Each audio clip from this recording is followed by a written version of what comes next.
Deforestation was the issue that rocked the nation. Crumbling parks and recreation to stimulate the economy, boost the unemployed. Roosevelt was conservative in the only way a liberal can be. Conserve timber, fix soil erosion. March 31st, 1933 was the beginning of the end for imperialist tree choppers. Barely in office, Roosevelt pushed off his platform and dived into history.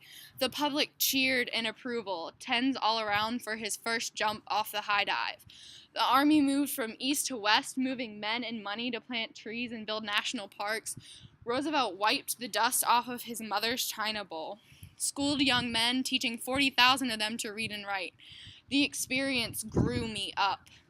This success rocked the nation. President Roosevelt received his standing ovation. Young men flocked to enroll. The motherly unions cried. They lost their fighting workforce. Whining about the regiment of labor, the Army just can't be trusted, but they were fighting in peace. Work was done across the nation in a land that was failing from degradation. This type of work was unprecedented. Regimented boys became acquainted with books and pencils. Pencils and paper were eventually extended to natives that were originally pushed and shoved into tiny little reserves. The only places that were left preserved. It grew me up. This newborn began to run in leaps and bounds, changing and growing, exceeding expectations. Homeless were off the street. Chicago saw 55% less crime. Modification was key. Uncle Sam extended his arms to the natives in the Second Bonus Army after the first years, taking in their huddling masses, distending the bellies of national parks, growing more than just trees. Oh, Mr. Roosevelt, what did you say? Since the Corps began, some 1 million of you have been graduated, improved in health, self-disciplined, alert, and eager for opportunity.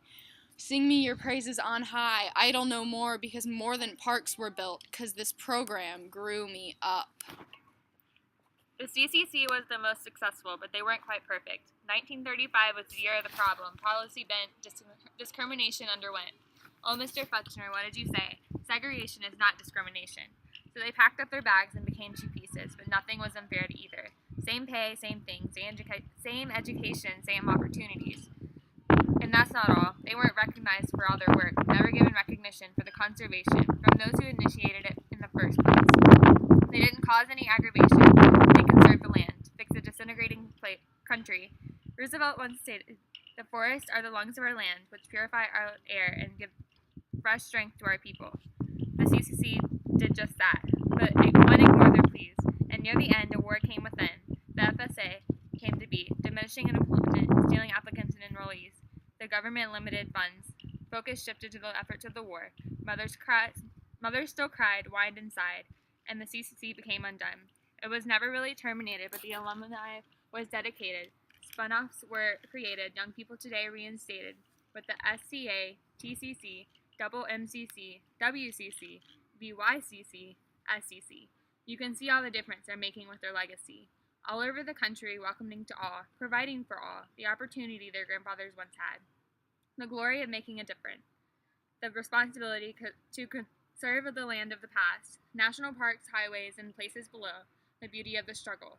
All within our reach. Now statues stand as the shadows of the past. To commemorate the life of the CCC. 10 short years that brought men and land together again.